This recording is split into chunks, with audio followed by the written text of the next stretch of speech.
What's going on? What's going on, my good people tonight, man? I hope y'all day was well on this good, blessed Wednesday. Hope everybody got up and was able to do something productive and constructive, and make sure y'all thank the Lord, Lord, for another day with putting this, this good, fresh breath in our lungs, so we can get up and make the best out of it. As for me, I'm doing okay. My day was okay. I could have been a lot better, but I didn't get too much sleep last night. So, I woke up today moody. Not only that, I'm still in the hospital. So it's like, life is life, man. But, I'm thanking God and being able to, use his strength, to keep me, uplifted and on a positive note. But yeah, it's your boy, man. I'm back with some more content. And, as y'all know from the last reel, if y'all been staying locked in, I ended that off basically being, at the hospital. So in continuation to that, I stayed at the hospital for about 2.5, maybe about 3 months. And then the social worker, they finally found a medical facility for me to go to. And I was like, okay, cool. I was already happy because I'm like, yeah, good. I can get out this hospital, because the hospital care, like I said, at Northridge was trash. You feel me? And most of my hospital experiences, everywhere I've been, I ain't gonna lie, it's been trash, except for here. Here has been a good 75%. I give them that, and I'll take that. You feel me? With the blessings and the grace of God, I'll take that for real. But yeah, this one, I was ready to go, man. My face was again breaking out. I had little, white and reddish rashes from my psoriasis because they weren't cleaning me right, And I was ready to go, man. I got some, a little footage of when I was at the hospital, and when, I get to this place, where I'm about to tell you about. I got some footage on that too, so y'all see it. I'm gonna post it in chronological order. That way, it'd be concurrent on basically on what I'm saying. If y'all don't know what chronological order is, go look it up. But overall, long story short, the owner came down and met with me and everything. We talked. He was Armenian, and how he was talking, from his accent and from his comprehension and how his communication was, I was already doubting. I'm like, oh no, it's gonna be, it's gonna be hectic over here, because for one, you're Armenian and you ain't speaking too well, but he told me all the good stuff, like, well, I got good English speakers there. It's a good house. You're going to have good food, big house, your own room, big front yard, big backyard. You're going to be able to do this and do that. Basically, he told me all the good stuff. So I'm like, all right, cool. Then he asked me, like, what all did I need help for? And I'm like, I'm a total care patient, you feel me? But I only call when I actually need some. I don't bother nobody. I stick to myself, whether, I'm looking at some movies, I'm listening to music, that's my therapy, or I'm on the phone, with my family, friends, and loved ones. So he like, all right, cool, I can deal with that. Boom, we signed the billing agreement. After we signed the billing agreement, he like, man, yeah, transportation will be here. We're trying to get it. We're gonna set it for about 10, no later than 12:30. I'm like, all right, cool. Boom, he leave. I say about maybe like 12 o'clock. The social worker tell me like, oh, he called and he said, they changed the transportation. It's gonna be like around 2 or 3. And I'm like, why? What's happening? And then she let me know, like, oh, he said, I guess the caregiver that's going to be there, she's not going to be there right now. She need more time. And I'm like, caregiver? What's a caregiver? And she let me know, like, okay, the place you're going to is called a RCFE, Residential Care Facility. That facility is basically a facility that has caregivers, no nurses. And I'm like, wait, what? No nurses? Like, I need nurses. And she's like, well, yeah, remember, this is only temporary. So, you're only going to be there, temporarily, not too long, until we find you another place. Me thinking on the positive state, I'm like, okay, I ain't gonna be there for maybe a month, 2 months at the most, and then I'll get somewhere where I need to be. Boom. So I'm like, okay, then I go to my phone and look it up, like, what is a caregiver? I asked ChatGPT break it down and basically say, a caregiver, is exactly like a nurse. It's just that they're certified to only do certain things. A CNA is certified to do more things medically. So now I'm like, all right, cool, you feel me? They can only do this, but, I can deal with that. And basically, they can take you places, take you money, take you shopping, take you get your hair cut, help shower you, pretty much, Some priority things they basically can help with. It's just that certain medical things they're not certified to do, so boom, they can't do that. I'm like, all right, whatever. I get there. Now that I get there, you feel me, the ambulance transfer me and everything, and once they transfer me to bed, they transfer me with the old hospital linen. So now I tell the lady that's there, like, you need to take this linen.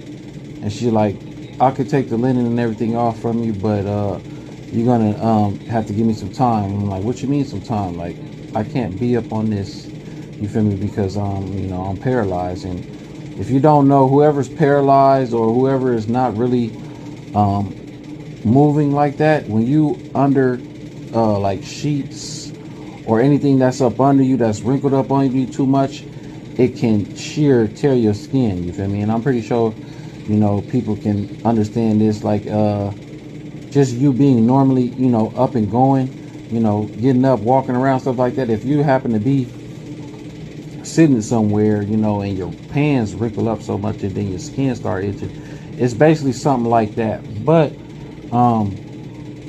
you're able to get up and move. And I'm not able to get up and move. So the longer I stay on there, the more it tears the skin, and then it becomes a bed sore.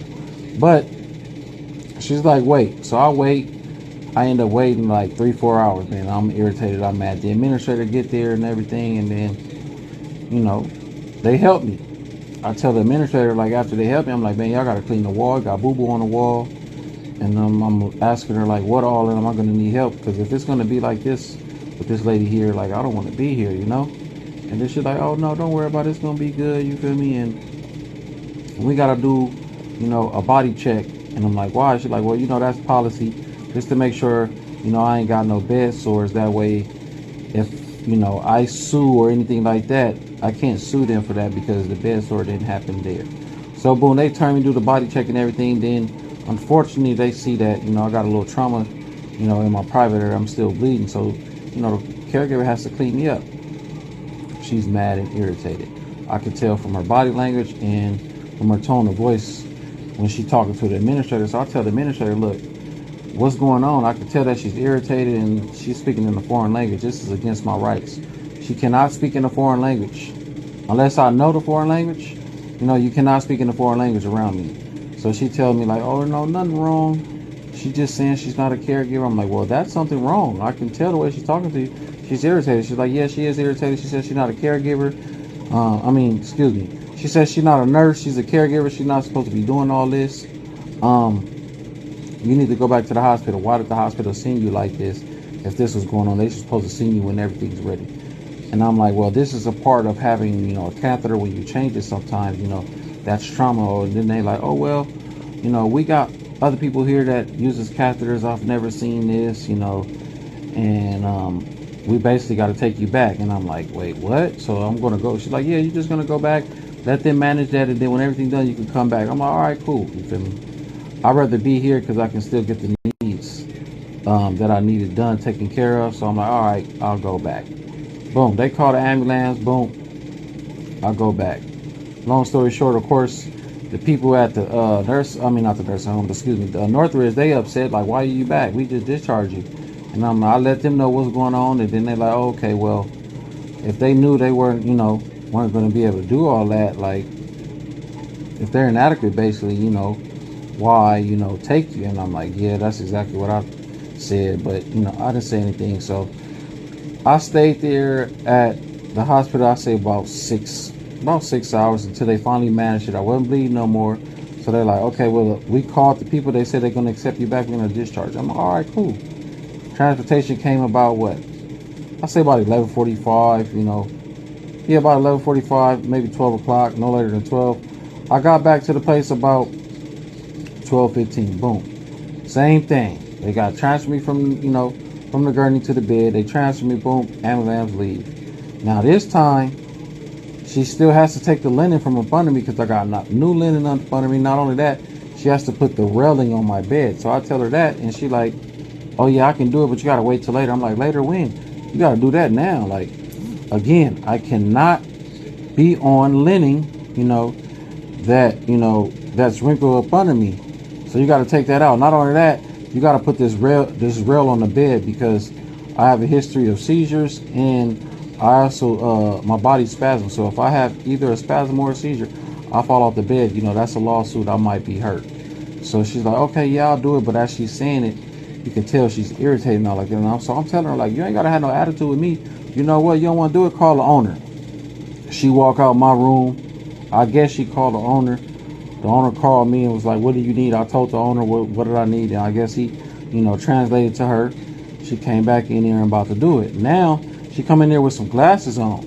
Now, these glasses I noticed that she have on, I'm like, it make me dawn on it like, you look familiar. They had these extra like lenses that you can pull down over the glasses, which it allows you to zoom in. And I'm like, you know what? I do know her. She is a jeweler. She's a diamond setter and a jeweler. And I bought a pendant from her downtown LA, in the jewelry district, you feel me? Well, fashion district, but from her jewelry district. And boom, I told her I bought a pendant from you. I remember you. And that's when she was like, oh yeah, I did used to work downtown, but I don't work there no more. But I am still a diamond setter. So that, put me in some good spirits. I kind of calmed down as far as with my irritation. But she still had an attitude. So I'm like, you know what? Look, if you're not going to do it, let me just call my sister right now. I call my sister and let my sister know. My sister like, man, look, call 911. My sister works at Kaiser. So she's like, if they don't want to do that, that's against the law. Just call 911. I call 911, 911 telling me they can't do anything. And I'm like, why you can't do anything? They're like, because that's not a life-threatening situation. I'm like, I fear for my life. They do not want to put the rail up on my bed, and I'm quadriplegic. So if I fall, this is going to happen. And the lady like, well, I'll send the unit out there, and then we'll see what happens. They sent the unit out there. The unit came. I explained to the paramedics exactly what's happening. He's like, okay, he see a little bit what's going on. They see the railing over there or whatsoever. I got some footage, so I'll show y'all, you feel me, y'all, where y'all see, the railing is off my bed and all that. So now he like, all right, let me talk to her. He get to talking to her. They can see like it's a language barrier. So he's like, man, do you got any paperwork for him? And she's like, oh yeah, he only have a little bit. We don't have too much. She gave him that paperwork. It wasn't too much. So he had to ask me, like, what's your medical background history? Why are you paralyzed? So on and so on. I explained to him that. I explained to him, you feel me, the medicine and pills I take, and then next you know it, he asked her, like, a little debriefing, like what she needs to know about me. And she can't say anything. And he's like, he's paralyzed, right? And he has a paralysis. She's like, paralysis? What's that? She's basically looking dumbfounded. She don't know what that is. He's like, you don't know what paralysis is? She said no. So he asked me, like, man, what can you do? So I showed him, my little movement with my legs and my feet and all that, and my arms and stuff. And then he like, this is paralysis. Now she's like, oh, okay. So now, long story short, he basically, he like, okay, now we're going to take you, man. We see what's going on. Let me call my chief and let him know what's going on, and then we'll get you up out of here as soon as possible. They end up getting me up out of there, man, and back at the hospital. So now, people at the hospital, they upset what's going on, and he like, man, don't say nothing. We're going to explain everything to him. They explain everything, and then the lady comes like, okay, well, we're going to have to find somewhere, a room that we can put you until, we find you another place. Again, if they were inadequate, as far as taking care of you, they should never sign the building agreement. And I'm like, yeah, right. So now, I'm at that moment, I'm like, damn, I'm back up in this thing. I'm gonna have to stay months again until they find me another place, you feel me? And I'm like, man, that ain't cool, you feel me? And I'm mad, man, but to be continued, man. And again, thank y'all for pushing me and motivating me to keep going, man. I appreciate all the love and all the motivation, man. Peace and blessings to y'all, man. God bless y'all.